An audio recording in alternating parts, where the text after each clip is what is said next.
Hello everyone, it's Lori, Addicted Stamper with Stampin' Up, and today is Friday, December 18th, 2020. I want to share with you this cute little treat holder that I made. This is perfect for those last minute gifts. You've taken care of all the big things and now you just need a couple of cute little things for some folks. This is the answer. It is so quick to put together. It uses very little adhesive.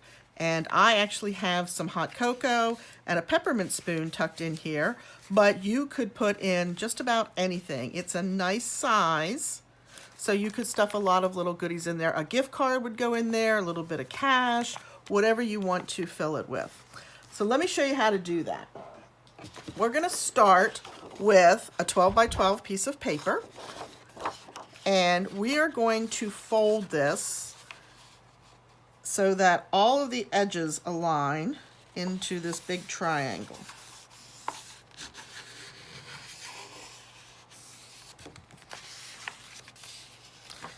And really, you really only need an 11 by 11 piece of designer series paper to make this, and it does work best with designer series paper. With all the folds that we're going to be doing, it's a little tricky if you have cardstock. Cardstock's a little bit thicker and you just can't get the sharp creases that you need. And then I'm actually going to run my bone folder over that to make sure it's nice and sharp. But the reason I start with my 12 by 12, and here's a little bit of tips and tricks for you. If your paper doesn't align, and this one actually came out really well, but if your paper isn't quite lined up and you've got a little edge, I have a little bit right there, what I like to do then is come in and I'm just going to cut a 1/2 inch off of this side,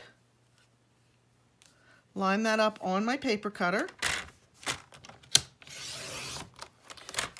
and then I'm going to do 1/4 turn and line this edge up with this 1/2 inch mark. I love that this paper cutter from Stampin' Up! Has these smaller measurements on the left side as well. So now, if I was off and my edges didn't align, I no longer have that problem. I have perfectly clean edges, and I have my 11 by 11 piece of cardstock, or designer series paper. So that's how I start. And again, it's kind of a cheat because just in case I don't get those edges lined perfectly, nobody will ever know. Now I'm going to bring in my scoring tool. You could absolutely do this on your your Stampin' Cutter, but I like to use my scoring tool. I am putting the folded edge of our triangle up tight against the side of the scoring plate, and I'm going to use the smaller tip because I just find that works better for me. I'm going to score this at 4 1/4. And when you hit that designer paper coming down the channel, you're going to want to pause and make sure that you are in the same channel as you hop up onto the designer series paper. And I run that a couple of times, as you can see, just because I want to make sure I can see that score line or feel that score line on both sides, right? Then I'm going to bring my folded edge up at the top, and I am scoring at 3 1/4 and 5 1/2. Flip it over, line it back up again, folded edges across the top, 3 1/4 and 5 1/2. Okay, and we're done with the scoring plate. So we'll move that out of the way. Now, where your lines intersected, you've created these cute little triangles, and I know you can't really see them probably on camera, but they're going to be right about here on each side of your triangle. We're going to grab some paper snips, and we are going to cut those triangles out.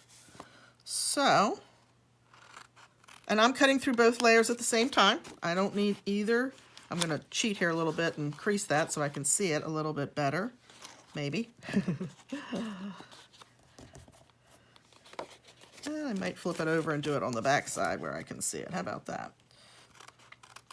So we got that one cut out. We're going to come over on this side. We're going to do the same thing. So again, I'm cutting on the score line just up to the horizontal. line, the score. Don't want to go any further than that. See if I can crease this one so I can see it.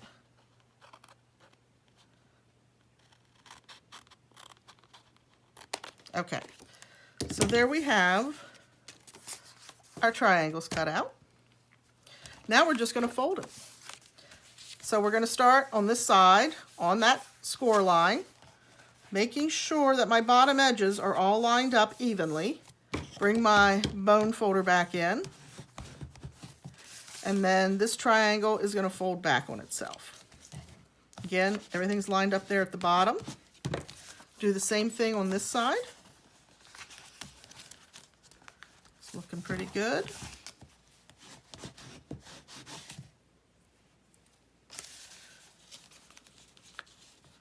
Fold it back on itself.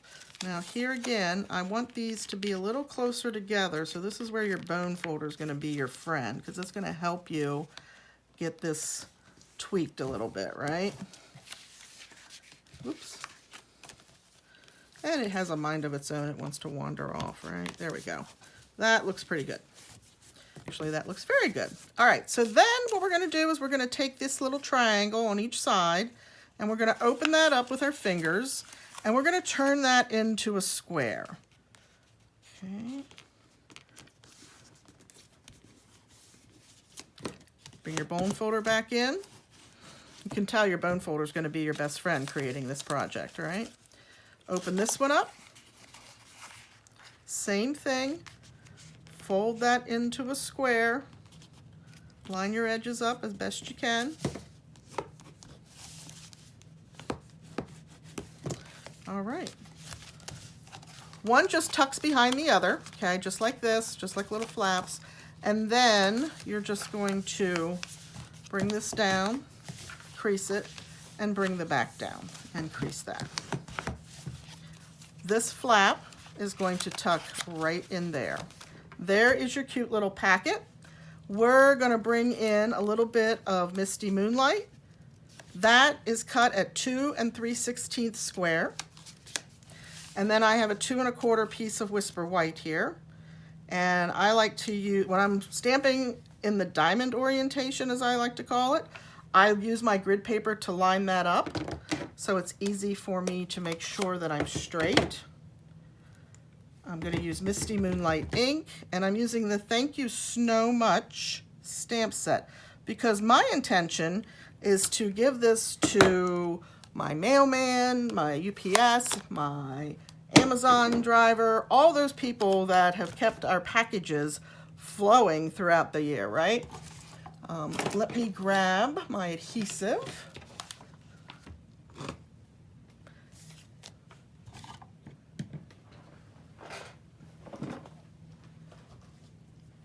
And I'm going to use some Tombow liquid glue. You could absolutely use Seal for this project. And we're going to mount it just like that. So there's just going to be that hint of Misty Moonlight showing, right? And then this is going to mount onto our square that we created.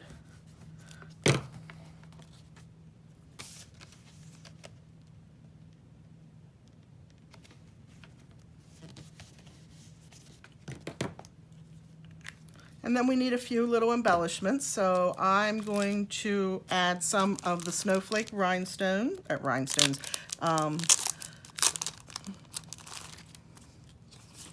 the adhesive back snowflakes. That's what I'm looking for. And I'm going to bring my Take Your Pick tool in. I don't know how we did these types of things before we had this cute little tool, but I have to tell you, it is a lifesaver. And we always do things in threes. So there we go. We have some cute little accent snowflakes on there, and it's ready for our hot cocoa. Kind of opens up like one of those squeeze wallets, just squeeze the sides. And then I also have my peppermint spoon. And I may even decide to put in one of the ornaments that I made that would go with that packet very nicely as a little extra. and that would just tuck right in front. And the little cord would tuck down in behind it. So there you go. There is a cute little quick, easy, possibly origami folding maybe, treat holder for you for the holidays. I hope you enjoyed this. If you did, please give me a thumbs up and hit that subscribe button so you know when I go live the next time. If you do not have a Stampin' Up! Demonstrator in the US that you're working with, I'd be honored to help you. If you need catalogs, and we do have new catalogs coming out, folks, or if you would like to place an order, you can go to my website, addictedstamper.stampinup.net, and there's my hostess code for the month. All right, thanks so much, and have a very Merry Christmas. Goodbye.